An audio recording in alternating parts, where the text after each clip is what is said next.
Hello and welcome दोस्तों। आज की इस वीडियो में मैं बात करूंगा कि कल यानी कि मंडे को बाजार कैसा होगा। 2-3 दिन में काफी ज्यादा डेवलपमेंट हुआ है। मिडिल ईस्ट में वॉर एस्केलेशन काफी ज्यादा बढ़ गया है। ईरान और यूएस के बीच में जो भी डील या सीज फायर हुआ था वो सारे के सारे ब्रेक होते हुए दिख रहे हैं। तो मंडे को काफी ज्यादा प्रभाव पड़ने वाला है। ओके, तो इन सब सारी चीजों पे हम बात करेंगे और अंत में बात करेंगे कि हमारा कौन सा लेवल इंपॉर्टेंट होगा। तो वीडियो को लाइक और चैनल को सब्सक्राइब जरूर कर दीजिए।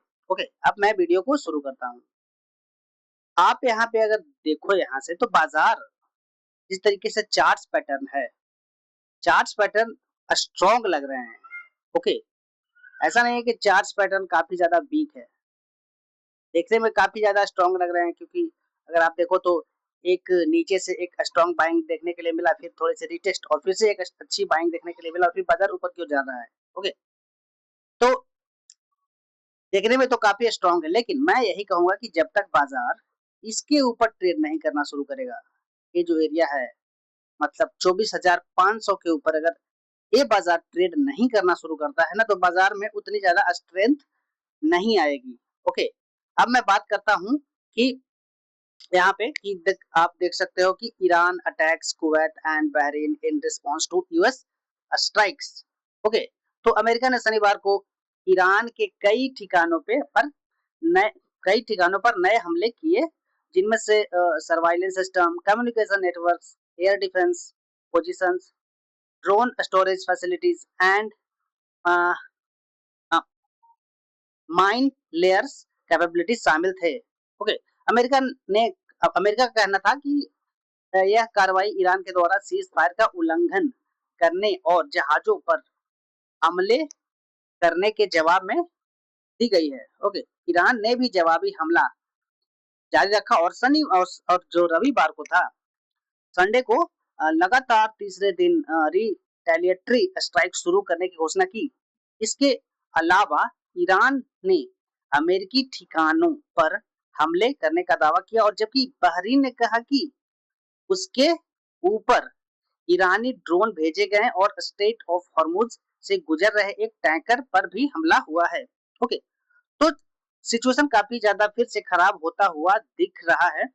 अगर मैं यहाँ पे ग्लोबल बाजार की बात करूं, ओके, तो ग्लोबल बाजार में अगर आप देखोगे तो शुक्रवार को क्या हुआ था कि कॉस्पी 6% गया। उसके बाद में जापान का जो बाजार था वो करीब 4.5% से ऊपर की गिरावट हुआ था। हालांकि उस दिन हमारा मार्केट बंद था। तो ऑफ कोर्स मैं बिल्कुल भी सरप्राइज नहीं हुआ कि मंडे को आप ये मान के चलो कि गैप डाउन होगा बाजार। अगर कितना गैप डाउन होगा मुझे नहीं पता। ओके, बाजार में अगर मैं यहाँ पे देख पा रहा हूँ तो बाजार ये जो लाइन है ब्लैक वाली वो है 21 ईएमए है, वो 1 डे टाइम फ्रेम पे। मैं ये देख पा रहा हूँ कि बाजार जब तक इसके ऊपर है इस एरिया के, मैंने पिछले वीडियो में भी मैंने बताया था कि बाजार जब तक इसके ऊपर है बाजार में बाइंग रहेगी।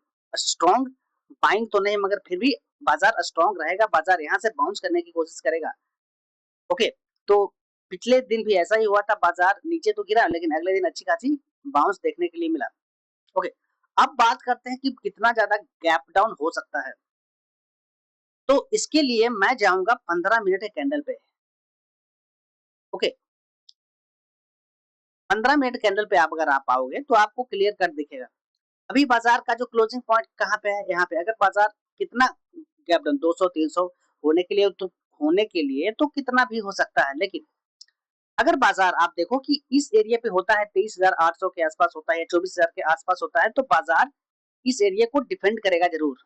ओके, जो बायर्स हैं इस एरिया को ब्रेक होने नहीं देंगे, डिफेंड करेंगे इस एरिया को, जो कि है 23,800 काफी ज्यादा इंपॉर्टेंट होगा।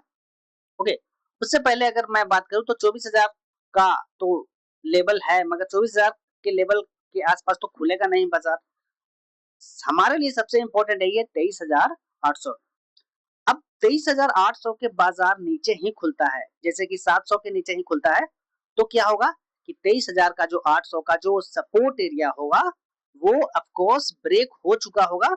उसके बाद अगर हल्की सी बाइंग भी आती है ना, मतलब प्रॉफिट बुकिंग भी आती है, तो 23,800 हमारे लिए एक बहुत ज्यादा फिर से रेसिस्टेंट का काम करेगा और बाजार हो सकता है कि आपको मंडे के दिन एक रेंज में बंद होता हुआ दिखे, क्योंकि 30 जून को है मंथली एक्सपायरी।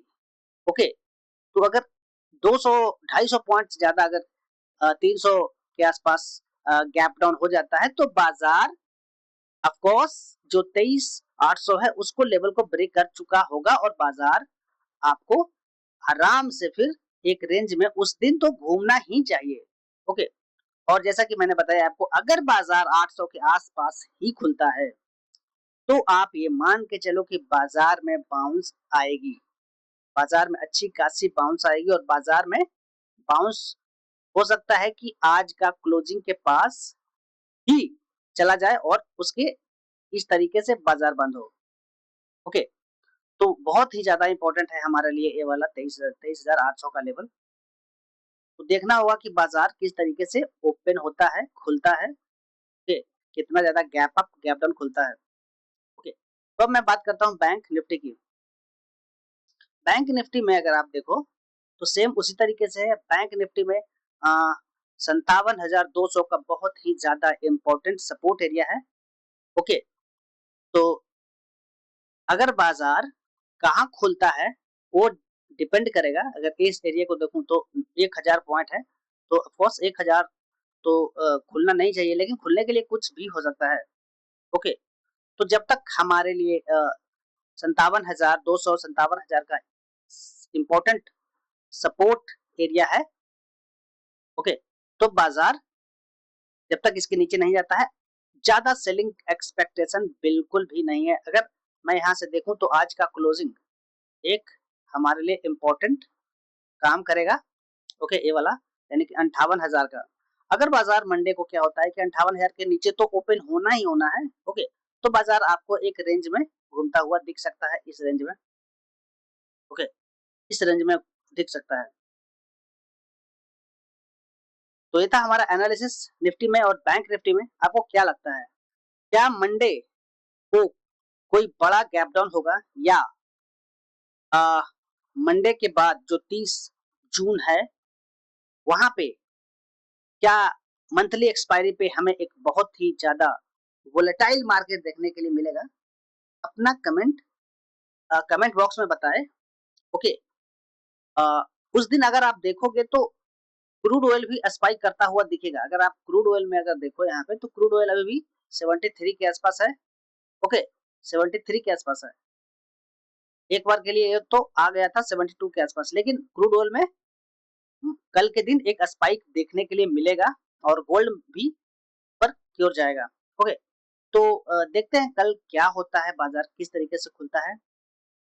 कमेंट में बताइएगा आपको क्या लगता है, और मिलते हैं अगले वीडियो में। तब तक के लिए वीडियो को लाइक और चैनल को सब्सक्राइब जरूर कर दीजिए।